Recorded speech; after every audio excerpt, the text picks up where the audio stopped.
So for starters, could you introduce yourself with your name, pronouns, and whatever identifiers? Yeah, so I am Sofia Khwaja. I use she, her pronouns. I am an artist, an actor, a writer, activist. I'm a person who likes to say silly things and write them down. That's definitely me.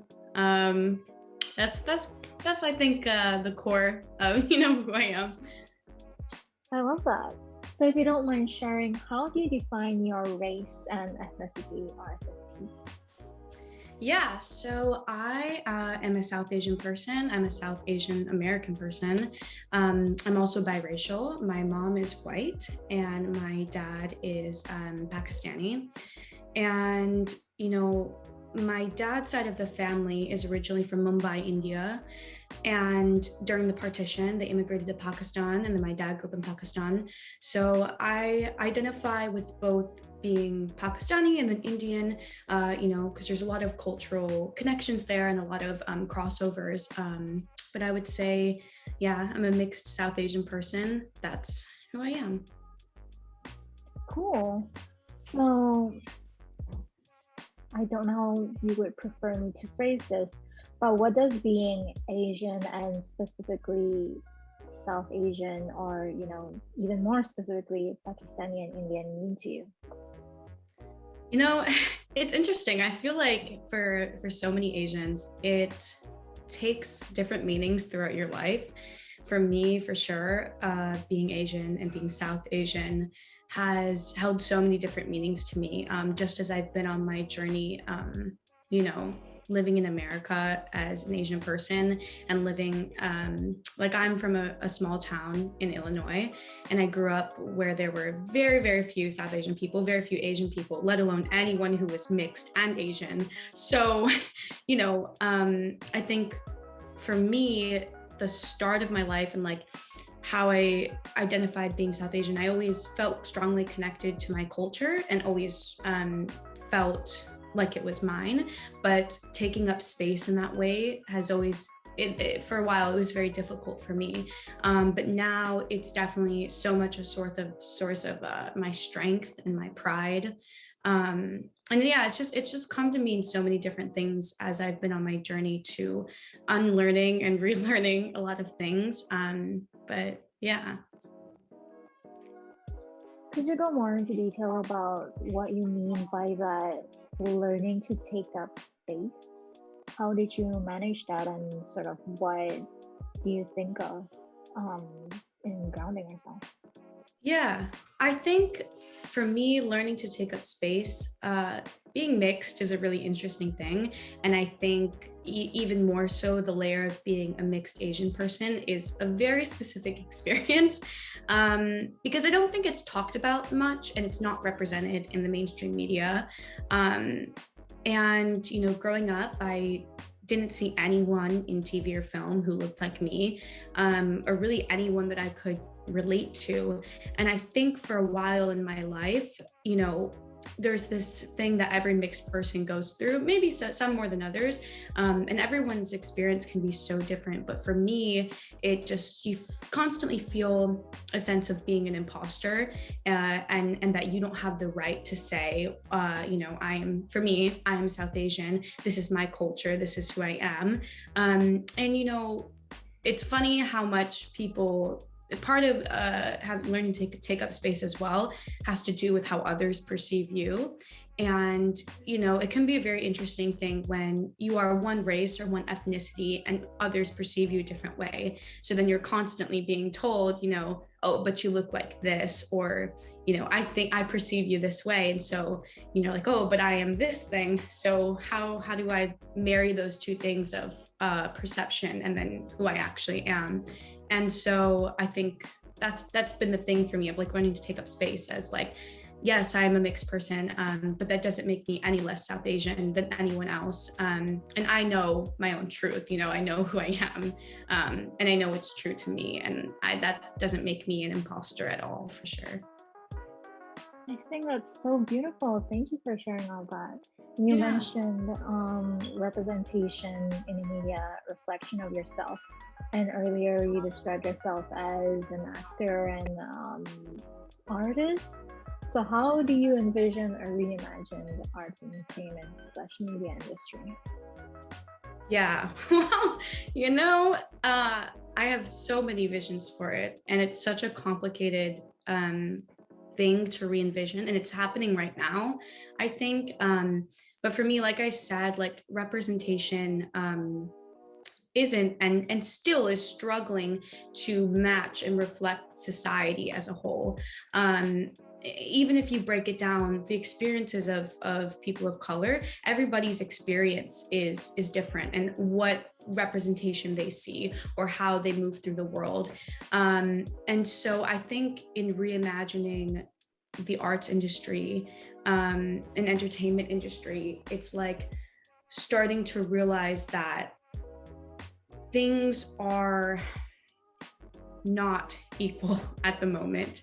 And you know, a lot of times as progress is being made, it can often seem like, oh, this group of people is receiving so much attention, or they're getting all of the spotlight. But really what that is, it's not one group of people is being put over the other people. It's the scale being balanced. So I think first of all, it's balancing that scale. And I think a reimagined industry, specifically for people of color as a whole, just looks like being able to tell the stories that we want to tell, not having those stories written for us, not having, you know, other people tell us what those stories should look like, or having to cater to different views. It's just allowing creativity for people of color in the same way that like our white counterparts are allowed in the industry. So I think that's the starting point. It's a really complicated question, and it's definitely really tough, I think, to pinpoint one exact answer, but it's multiple things that are happening in succession, I think. And I think also a huge part of it is not just, you know, I'm an actor, but it's not just hiring more actors of color, hiring more Asian actors. It's we need more writers, we need more directors, we need producers, we need people who are funding these things in theater and film and TV. And the problem is that in America, especially, there's so much wage disparity. And so if you're a producer or you're, you know, you're behind the table, oftentimes there's class privilege with that. And that's why there's such a lack of representation there as well. So I think starting there, that's the starting point. Wow, I agree. That's very complicated. And you said all this, and it's only the starting point. So could you talk about your role in all of that, in the reimagining, or in your the various things you do as like an actor and then an artist and then also an activist, you said? Yeah, I mean, honestly, it's still something I'm figuring out for myself. You know, I am 20 and my career is just beginning. And so I think it's something that I'm answering for myself. And I think, you know, a lot of times we're told if you're not seeing the stories that you want, or you're not seeing them in film, TV, theater, and art, then go and write them for yourself. And I think that's true for me. And I think one of the ways that I am going to change the industry is by writing, and by writing those stories and representing myself in that way. And, you know, also in acting and representing those stories on screen, on stage. But, you know, not everyone's a writer. And many people didn't sign up to be a writer. They want to be an actor, or they want to be a singer, they want to be a director. And so it's interesting because I think sometimes when I hear like, oh, well, when I'm trying to figure out, well, what's my role? You get into this thing where I'm like, I need to stretch myself in 12 directions because the industry needs me here and here and here and here. And I'm even answering that for myself of like, do I need to do this? Like, do I want to do this? Like, I don't know.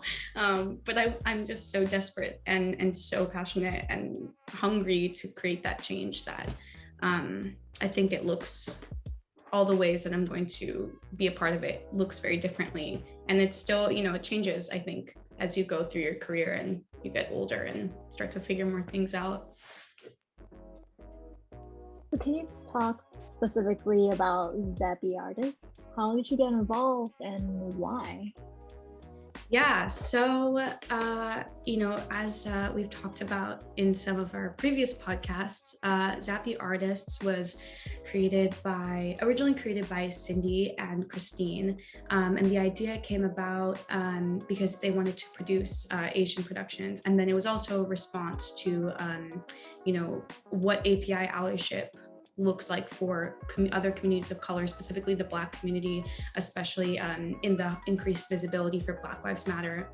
And so it got, the platform started to run in late June, and Cindy and I, were friends from school.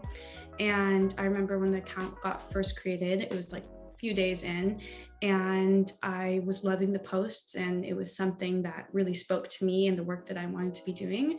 And pretty much right at the start of the creation, I was like, hey, I have this idea to make this post. Please let me help you write it. And Cindy and Christine were like, yeah, absolutely.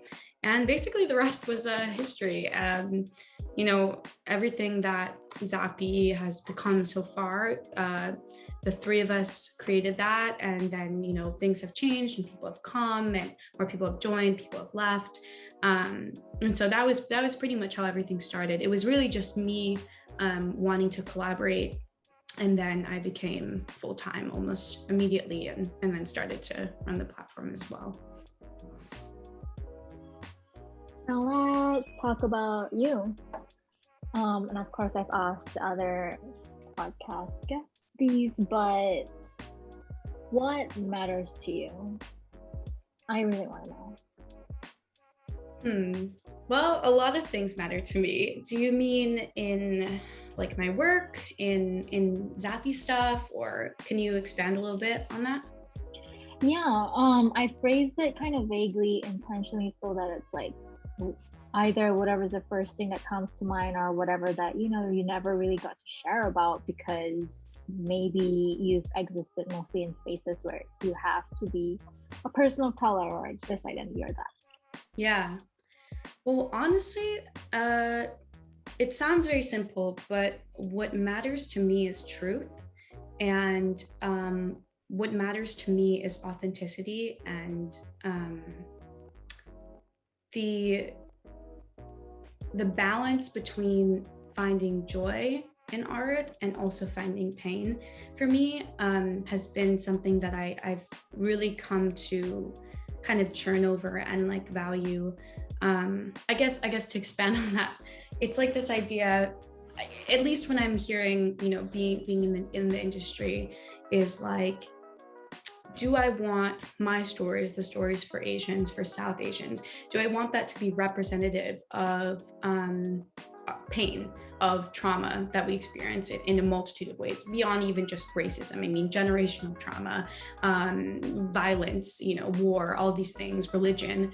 Or do I want to find joy? Do I want to show what South Asian love looks like on screen? Do I want to show South Asian people being hilarious and funny and goofy, or do I want to show a happy South Asian family? And I'm starting to realize that what really matters to me is both, because that's real life. And I think for me, and like reimagining what this industry looks like, especially when we're talking about representation, diversity, and storytelling, is like it's so much both, and we have to me, I'm like, we can't just represent our pain, and we can't just represent our joy, because that's not real to being a human. You have to have both, I think.